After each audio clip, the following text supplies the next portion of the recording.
இன்றைக்கி வந்து பார்த்திங்கன்னா கேசரி வந்து எப்படி செய்யறது பார்க்கலாம். ஸோ நம்ம வந்து பார்த்திங்கன்னா கீ வந்து போட்டு ஸோ கொஞ்சம் ஆயிலும் வரும். ஸோ உங்களால் என்ன நட்ஸ் இருக்குதோ அது வந்து போட்டுக்கோங்க. நான் வந்து பார்த்திங்கன்னா பாதாம் வந்து போட்டுன்னு இருக்கேன். ஸோ ட்ரை திராட்சை முந்திரி எது இருந்தாலும் வந்து போட்டுக்கலாம். ஸோ பார்த்திங்கன்னா இடிச்சிட்டு வந்து போட்டுன்னு இருக்கேன். நல்லா வந்து வரட்டும்.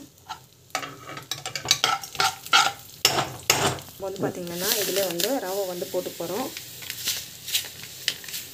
ஸோ இது வந்து பார்த்திங்கன்னா பண்ணுறது வந்து சிம்பிளான முறையில் வந்து நான் சொல்லி கொடுத்துருக்கேன். ஸோ வந்து பார்த்திங்கன்னா இது வந்து வறுத்துக்கோங்க. நல்லா வந்து ஃப்ரை ஆகும்.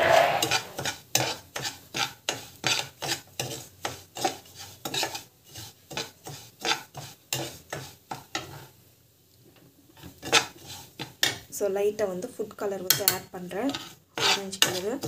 ஸோ நம்ம வந்து பார்த்திங்கன்னா திரும்பி வறுத்துக்கலாம். ஸோ இதுக்கு வந்து பார்த்திங்கன்னா தேவையான அளவுக்கு சுகர் வந்து ஆட் பண்ணுறேன்.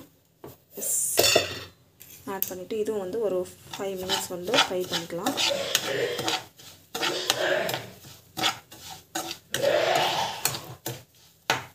ஸ்டேஜில் தண்ணி வந்து எந்த அளவுக்கு தேவையோ அந்த அளவுக்கு தண்ணி விட்டுக்கோங்க. ஸோ தண்ணி விட்டுட்டு நெக்ஸ்ட் வந்து பார்த்திங்கன்னா இது வந்து பார்த்திங்கன்னா அப்படியே வந்து க்ளோஸ் பண்ணி வச்சிடலாம். ஒரு 5 மினிட்ஸ் இருந்துச்சுனாவே போதும். நம்மளுக்கு வந்து பார்த்திங்கன்னா இது வந்து பார்த்திங்கன்னா கொஞ்சம் லிக்விடாகவே இருக்கட்டும். அப்படியே வந்து இப்படி க்ளோஸ் பண்ணி வச்சிடலாம்.